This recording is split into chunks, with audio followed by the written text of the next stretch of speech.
Hey guys, and welcome back to the Geekbox, and thank you for joining me again for another top 10 list. And today I'm literally going to be doing what I believe is the hardest top 10 list I've had to do so far, and that is the top 10 PlayStation 1 games.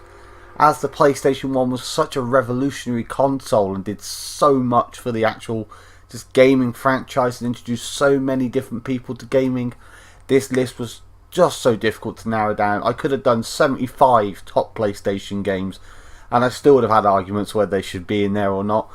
So I've tried to focus on what the game was, its popularity and the impact it actually had on the genre of game or just the gaming series itself.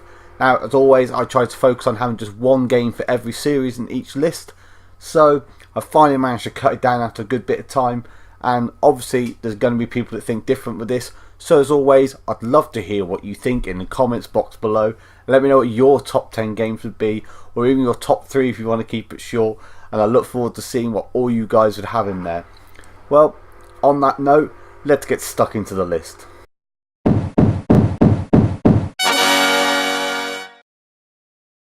In at number 10 we have Driver. Now, Driver being one of the original driving games, and it really set the tone for a lot of those types of driving games that weren't racing games that would follow soon afterwards as well. After you got past that absolutely god-awful system at the beginning where you had to do all those driving test tricks in the car park, you got into such a beautiful open game following that, and it really allowed you to have that freedom to just drive around wherever you wanted and just challenge yourself in different ways, whether it be doing the time stops, the missions, or even just purposely winding up the police so you could then see how fast you could escape them with weaving in between traffic. And for me, the personal joy was looking in the mirror and seeing the cars crashing into each other and that as you managed to slip through and cause the police to do all sorts of mayhem. But as a game, it set an absolute pillar towards how other people could use driving games without having to just be a racing game.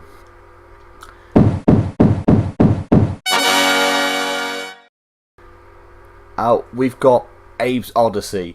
Now, to me, this is the other end of the spectrum, whereas when a lot of platforming games were dying out after we were left coming away from things like the Master System, the Mega Drive, the original Nintendo consoles, Abe's Oddysee still gave us that side view game and really showed what could be done. On top of it having absolutely beautiful artwork put into it and a good simple storyline to go as well, you were given the option of how cruel or how friendly you wanted to be to the game as you helped Abe save all the Mudokons as you went through. And it was just a landscape game. It picked up a cult following just off the one game alone, and even to now you can find people that are just huge fans still. Even so much so that they have come out with other Abe games over the years, and just recently there was a proper remake of the first game because the nostalgia trip was so strong that the studios knew we just had to have more of it.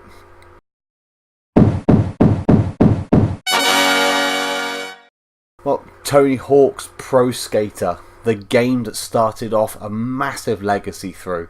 Now, we'd had things like 1080 Snowboarding, which was an amazing game, and we'd had things like Pro Skater, Sean Tuck Skater beforehand, but Tony Hawk's Pro Skater, it was the first skating game that really set the standard for this sort of extreme games and board-based genre games that would come. Obviously, the Tony Hawk's game would build their own legacy that spanned over a generation of consoles following this, and it brought a lot of people into the skating world that previously had very little to no knowledge whatsoever of the actual whole thing. It built its own sort of cult following as well because of this, with a mixture of just being able to do tricks and being able to do all the side things in there, like collecting things, hitting certain places, collecting the hidden tapes was always a popular one with people. Tony Hawk's Pro Skater set itself as a standard for what this kind of game should always be like.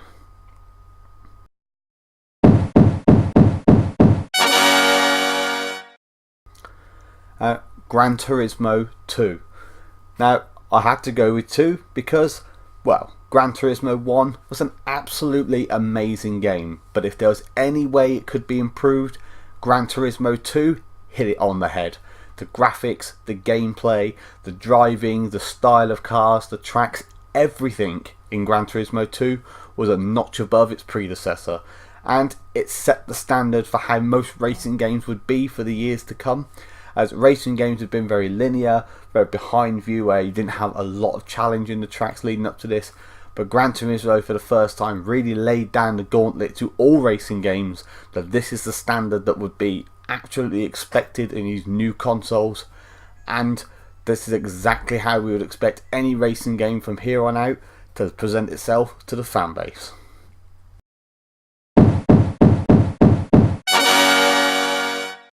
Well, Spyro, if you know him, you love him.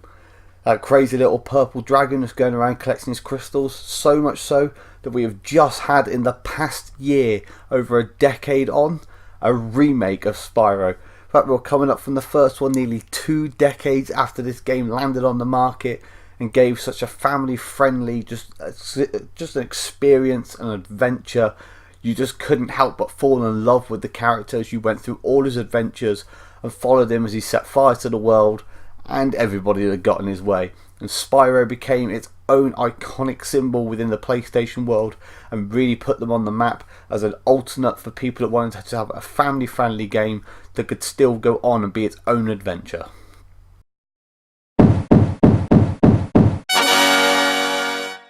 And the one game to outdo Spyro for that genre was Crash Bandicoot. Now, Crash Bandicoot, I feel, was the one that set the absolute standard for this kind of game that the PlayStation would then go on to create so many different versions of. So much so, again, that Crash Bandicoot got its own remake as well in the previous year, and it's been absolutely amazing. It's had such a huge fan base, both joining it and people coming back from nostalgia, that when you can say 20 years later that your game is still hitting the market against the newest products and really making an impact, you know that you've made an absolute classic.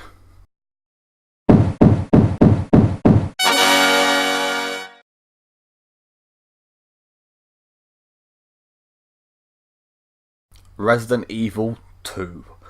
Now, Resident Evil itself was an amazing game that really busted the genre out and gave people a real horror experience pretty much for the first time for home gaming.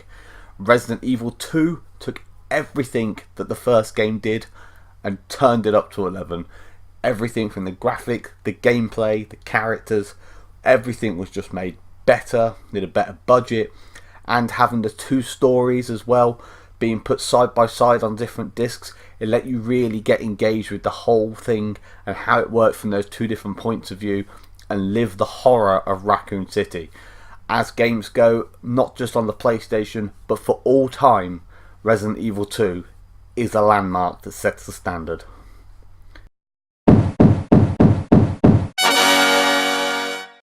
Tomb Raider. Well, you look now, you're still getting Tomb Raider games now. Again, like I said, with a few games in this list, 2 decades on, still making an impact. Tomb Raider was the game that really put everything on the map.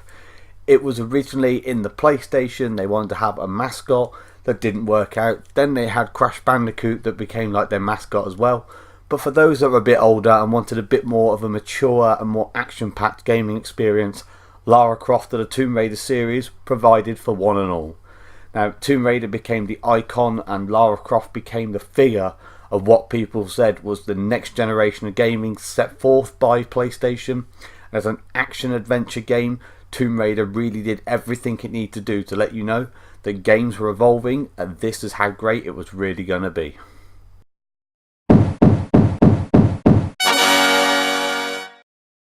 Final Fantasy VII. Now, I want to cut straight to the point with this one. For me personally, Final Fantasy VII is not my favourite Final Fantasy game. Final Fantasy VIII is. But I have to hold my hands up and acknowledge that Final Fantasy VII was the game that created the true Final Fantasy fan base. People that had never come across Final Fantasy before, which at this point had only been owned by Nintendo, were then introduced to Cloud Strife and all his adventures in Final Fantasy VII. And this game created such a huge fan base that even to this day you can see it's taken on its own strides everywhere, and we're still seeing Final Fantasy games coming out now and we've even got an online Final Fantasy game series as well in Final Fantasy 14, and just see the experience from that has spread out and influenced probably most RPGs that are in that style and most turn-based games, and you just see its influence day by day as you look around the gaming industry. But most of it started right here when they finally moved Final Fantasy up to 3D, and Final Fantasy VII cemented itself in as one of the greatest games of all time.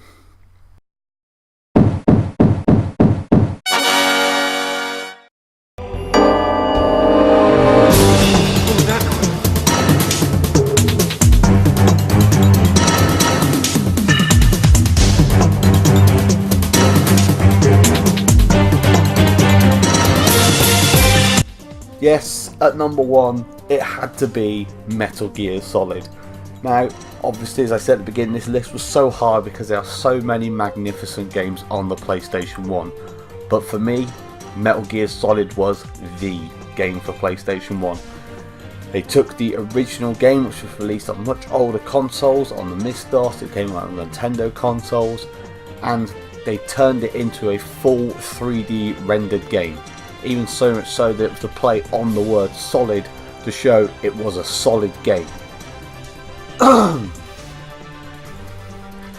Now, Metal Gear Solid did it all. It gave you great gunplay, it gave you adventure, it gave you sneaking, it gave you storyline and plot twists. It literally offered everything up that a gamer in this genre could possibly hope for, and it became an obsession for so many different gamers. And you talk about Metal Gear Solid, there are many people that will instantly snap to one moment in their head. Like for me, I will instantly go to bang, the torture room scene. You had to hammer that damn triangle button so fast you thought you were going to break your wrist or your finger doing it to survive. Or I get taken through the sniper battles with Sniper Wolf. Either way, Metal Gear Solid I think was the most iconic and best game that the PlayStation 1 ever offered to us. Well, let me know what you think of the list, guys. As I said, I'd love to hear what you think in the comments below. And thanks for watching. Obviously that's my top 10 PlayStation list. I've tried to be unbiased in areas as I can, as if it was just my personal games it'd be a little bit different. But I appreciate the fact that these are all games that made a huge impact on the gaming industry as a whole. But that's just for me. Anyway guys, thanks for watching as always, and I will see you out there.